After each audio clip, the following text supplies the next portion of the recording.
Okay, now we're going to move on to talking about rate laws. So this too should look super familiar to you. After we talk about rate laws, then we'll do integrated rate laws, and that we'll do the calculus on, which will be the only thing that looks different.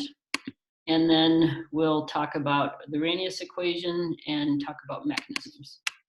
So for right now, just talking about rate laws. So this should look familiar. The instantaneous rate of a chemical reaction can be expressed in terms of the current concentration of the reactants and products. And so this is an empirically understood concept.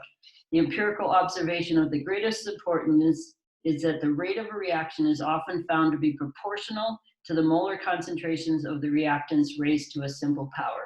For example, if you look at this reaction, each of these is raised to the first power, and what this says is the rate, which is a derivative, equals a constant times the concentrations multiplied by each other. And so that constant should be constant, it's called the rate constant, unless you change the temperature. So when you're doing kinetics, you have to be very careful to make sure that you're not getting the average rate constant at a bunch of temperatures by not carefully controlling for temperature. So, this guy, next. So this self-test just asks you, well, first, before you think about the self-test, just think about what you may have forgotten. You have some reaction with stoichiometry A, B, and C multiplied by the respective reactants and products. When you write the rate law, rate is going to be proportional to the concentrations to some power, and you don't know X and Y. You don't necessarily know that it might be A or B, and in general, it isn't A or B. So we have to find a way to determine those. So the self-test just makes us think about the units on a rate constant. So if rate is our derivative, and it's going to have units of molarity per seconds in this problem, it's just asking us what would the units on the rate constant have to be.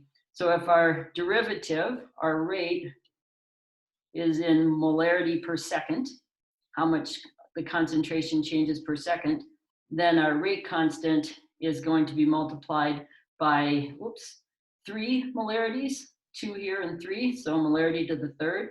So this is going to have to get the right-hand side to the same units as the left-hand side. So if you multiply, or if the rate constant has units of 1 over molarity squared times seconds, that will work. So each order of a reaction will have rate constant with different units.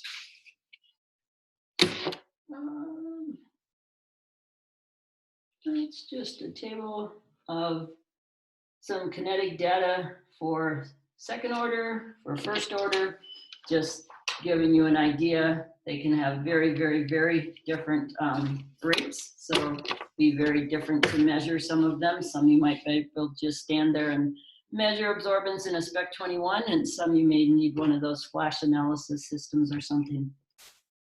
So when we talk about the order of reaction, we already mentioned it. First order, if it's the concentration of the first power, it can be first order in A and first order in B, making it second order overall, or it could be second order with respect to one species. So if you add up the order with respect to individual species, that's the overall order of the reaction, something I bet you remember. And now it just points out that rate laws can get super complex. And if you take an upper level class in kinetics, which would be 366, you'll see how this can happen based on the mechanism, that you can get these crazy orders. It's indeterminate with respect to BR2 because it's half order in the numerator and first order in the denominator. So both this reaction and this is a enzyme catalyzed reaction can have super complex rate laws. And so you don't always get integers. And this one actually shows you something that's important too, which is this reaction is for, or this rate law is for the reaction of hydrogen gas with bromine gas making hydrogen bromide, and notice that the hydrogen bromide's in here.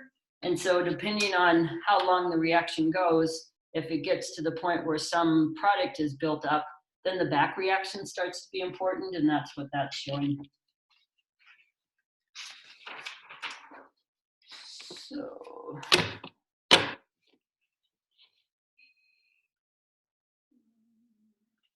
how do you determine it? So the best way is by using the method of initial rates. So if, for example, we have two species, if you put one of them in at a large concentration, and then you can essentially assume that that concentration won't change as the B concentration changes. That's basically isolating and solving for the order one at a time. And then the other thing that you can do is then you can also put B in at a large concentration, but do more than one experiment with B at different concentrations, but also measure the rate over a time period where B doesn't change very much. I think the rule is 10%.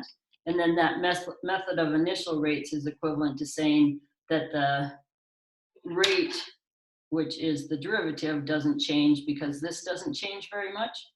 And so if we want to, we can look at this guy right here. If we wanted to figure out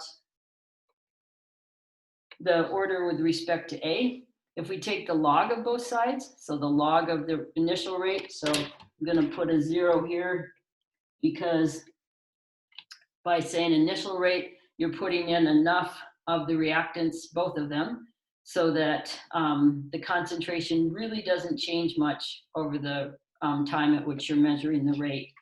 So if we want to figure out the order, if we take the log of both sides, we'll group these two together if we're only going to change B within our experiments. And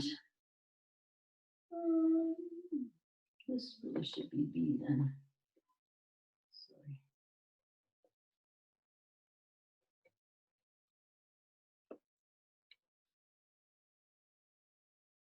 So if I'm grouping these together and isolating B, I'm going to do a bunch of experiments where I start with different initial concentrations of B, and I look at how they impact the rate. And I'll keep the initial concentration of A constant in those experiments so that this whole term becomes a constant. Because no matter what, if this value is the same, doesn't matter what the order is, that will be a constant.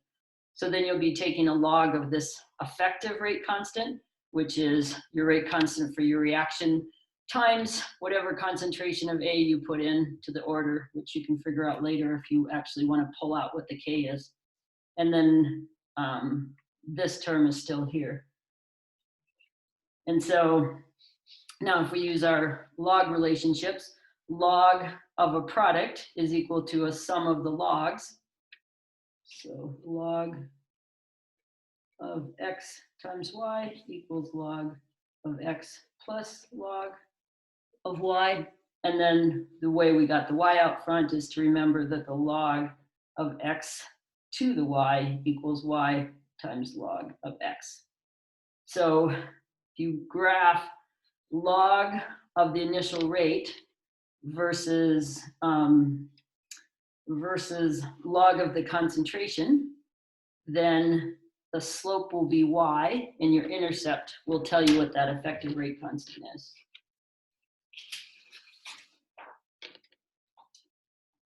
And that's just going through the derivation. I did self-test 6B.4, and that data is pretty crazy. If you look at it, so this is the problem I did.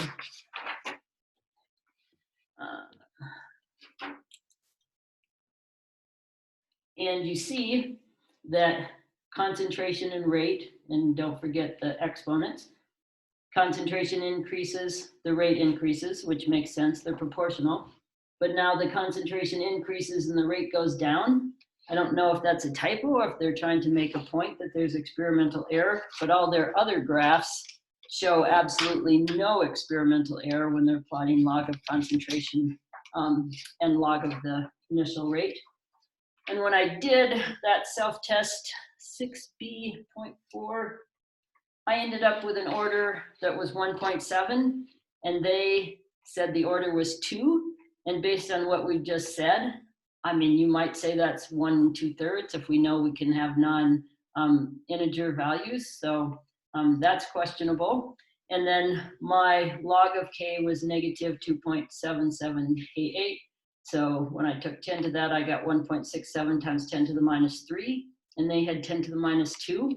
So try that and see if I'm right or if Atkins is right, and you can have extra credit points if you can try that and see which one you agree with. But based on that strange point there, I feel like the data set might just be bad. And that is all of this little topic. So just reminding us of how you figure out the rate law for a reaction. You have to do experiments. You can't use the stoichiometry.